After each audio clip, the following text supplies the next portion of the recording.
तर अहमदाबादमधील या दुर्दैवी विमान अपघाताचा मलबा आता तिथून उचलण्यात येतोय, त्याची ही थेट दृश्य आपण पाहतोय। अहमदाबादमध्ये हे विमान क्रॅश झाल्याची दुर्घटना घडली होती आणि त्यानंतर या विमानाचे अवशेष सगळीकडे पसरले होते आणि आता हे थेट दृश्य आपण पाहतोय। विमानाचा सांगाडा इथून उचलण्यात येतोय। या अपघातात अनेक प्रवाशांचा दुर्दैवी मृत्यू झाला, त्यामधील एक प्रवासी जिवंत वाचलेला होता। तर आता या विमानाचा सांगाडा उचलण्यात येतोय। या संदर्भातील अधिक माहिती घेऊयात आपले प्रतिनिधी लक्ष्मण घाटोळ यांच्याकडून। लक्ष्मण, या अपघातानंतर आता विमानाचा सांगाडा तिथून उचलण्यात येतोय, काय अधिकचा तपशील आहे? अहमदाबाद मध्ये घडलेल्या विमानाचे अवशेष त्या हॉस्टेलच्या परिसरामध्ये विखुरले गेलेले आहे। ते अवशेष जे आहेत ते आता ताब्यात घेतले जात आहे। हे सगळे अवशेष ताब्यात घेतले जाणार आहे आणि हे सगळे अवशेष जे आहे विमानाचे ते एका संग्रहित ठिकाणी ठेवले जाणार आहे। या सगळ्यांची माहिती, त्याचा पंचनामा आणि इतर गोष्टी ज्या आहे त्या करण्यासाठी पुढील कारवाईसाठी हे सगळे सांगाडे जे आहे विमानाचे ते आता त्या ठिकाणून कलेक्ट केले जात आहे। मेघनानगरचा अहमदाबादच्या मेघनानगर परिसर आहे आणि याच परिसरामधून हे सगळं विमानाचं विखुरलेलं साहित्य, ज्यामध्ये विमानाचे तुटलेले टायर असतील, विमानाचा जो मागचा जो भाग या इमारतीमध्ये अडकलेला होता, फसलेला होता, तो आता क्रेनच्या साह्यानं काढला जातोय आणि क्रेनच्या साह्यानं काढलेला हा भाग जो आहे तो आता एअर इंडिया कंपनीच्या गोडाऊन मध्ये नेला जाणार असल्याची माहिती आहे आणि त्या ठिकाणी देखील या तुटलेल्या भागाची माहिती, त्याचा पंचनामा जो आहे तो त्या अधिकाऱ्यांकडनं, त्याचबरोबर तपास यंत्रणांच्या अधिकाऱ्यांकडनं केला जाणार आहे।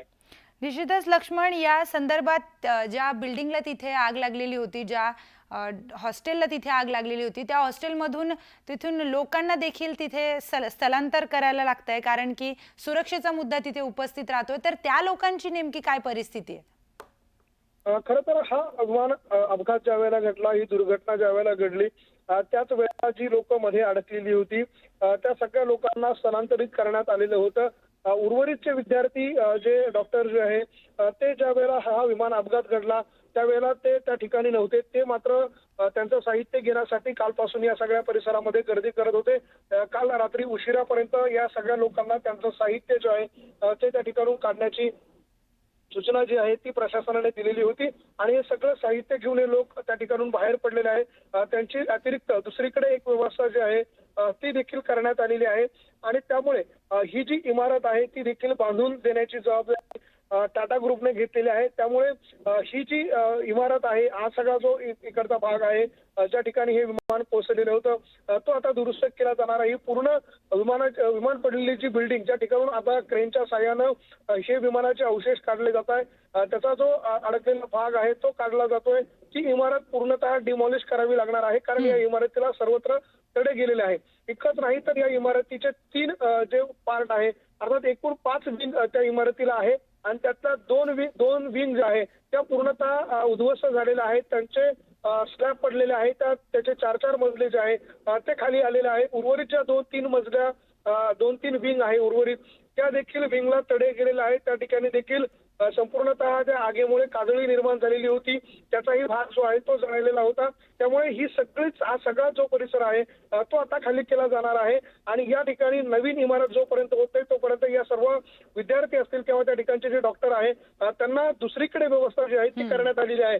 मात्र आता जी आपल्याला दृश्य पाहायला मिळत आहे त्या दृश्यांनुसार या भागामध्ये, ज्या भागामध्ये हा विमान अपघात झालेला होता त्या मेघानी नगर परिसरामध्ये ज्या ठिकाणी हे विमान पडलेलं होतं त्या परिसरामध्ये जे विमानाचे अवशेष या इमारतीवर अडकलेले होते, एक पूर्ण भाग विमानाचा निम्मा भाग जो आहे तो जसाच तसा त्या इमारतीवरती अडकलेला होता। ज्या पद्धतीने आपण बघत असतो की एखादं किराणा ज्या पद्धतीने आपण घरावरती ठेवतो त्या पद्धतीने ते इतकं मोठं विमान जे आहे ते त्या ठिकाणी अडकलेलं होतं।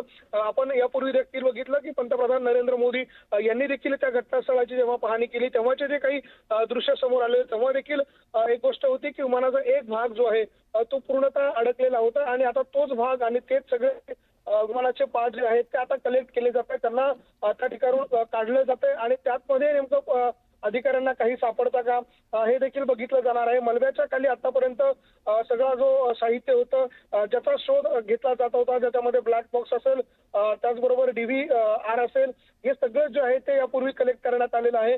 मात्र आणखी काही पुरावे या सगळ्यामध्ये मिळतात का हे बघणं महत्वाचं आहे. कारण हे विमानाचे जे पार्ट्स आणि विमानाचा एक पूर्ण अर्धा भाग जो आहे तो ज्या इमारतीमध्ये अडकलेला होता, त्या इमारतीच्या खालच्या बाजूला काही पुरावे सापडतात का हे शोधण्यासाठी हे विमान अडकलेलं विमान जे आहे त्याचे जे पार्ट्स आहेत ते काढणं महत्वाचं होतं. आणि म्हणूनच आता त्या ठिकाणी क्रेनच्या माध्यमातून या विमानाचे अडकलेले पार्ट्स जे आहेत ते त्या ठिकाणून काढून घेतले जात आहे.